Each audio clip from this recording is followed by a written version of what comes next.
আসন্ন Sylhet city corporation নির্বাচন উপলক্ষে ব্যস্ত সময় পার করছেন মেয়র প্রার্থীরা। আলোচনায় থাকা আওয়ামী লীগ মনোনীত প্রার্থী আনোয়ারুজ্জামান চৌধুরী, জাতীয় পার্টির প্রার্থী নজরুল ইসলাম বাবুল ও ইসলামী আন্দোলনের প্রার্থী হাফিজ মাওলানা মাহমুদুল হাসান সকাল থেকে রাত পর্যন্ত মতবিনিময়, পথসভা ও গণসংযোগ করে চলেছেন। ছুটে বেড়াচ্ছেন এক ওয়ার্ড থেকে আরেক ওয়ার্ডে, বসছেন বিভিন্ন সংগঠন ও ওয়ার্ডবাসীর সঙ্গে। বক্তৃতাকালে ঝরছে প্রতিশ্রুতির ফুলঝুরি। বৃহস্পতিবার মহানগরের একটি কমিউনিটি সেন্টারে তৃণমূল ও পেশাজীবী নারী নেত্রীদের সাথে মতবিনিময় করেন নৌকার প্রার্থী আনোয়ারুজ্জামান চৌধুরী।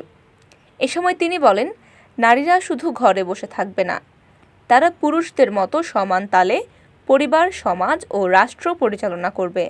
সংবিধান প্রণয়নের সময় নারী পুরুষ সমান অধিকারের কথা উল্লেখ করে দিয়েছেন বঙ্গবন্ধু। এমনকি সামাজিকভাবে পিছিয়ে থাকা নারীদের সমাজের মূল স্রোতে আনতে বর্তমান সরকার তাদের জন্য বিশেষ ব্যবস্থা করেছে।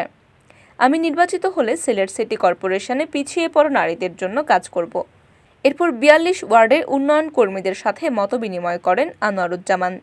পরে সন্ধ্যা ৭টায় কালীঘাট পয়েন্ট ও রাত ১০টায় বালুচর পয়েন্টে তার সমর্থনে পথসভা অনুষ্ঠিত হয়। এছাড়া রাত ৯টায় সিটি কর্পোরেশন দক্ষিণ সুরমার মকন দোকান এলাকায় অনুষ্ঠিত হয় পথসভা।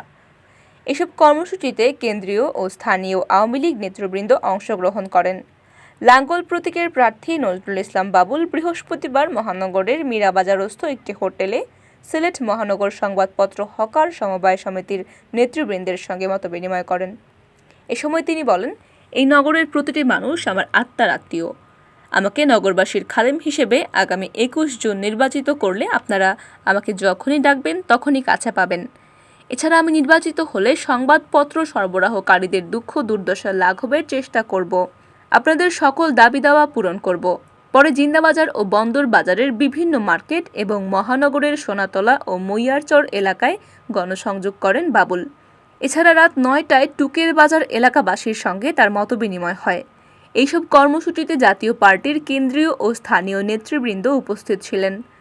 অপরদিকে এবারের সিলেট সিটি নির্বাচনে হাত পাখা মার্কার জোয়ার উঠেছে বলে মনে করেন ইসলামী আন্দোলন মনোনীত প্রার্থী হাফিজ মাওলানা মাহমুদুল হাসান। তিনি বলেন, সিলেটের মানুষ এবার পরিবর্তন চায়, নতুন নেতৃত্ব চায়। সিলেট হচ্ছে পবিত্র নগরী, তাই আমরা যে ওয়ার্ডেই যাচ্ছি হাত পাখার গণজোয়ার দেখতে পাচ্ছি।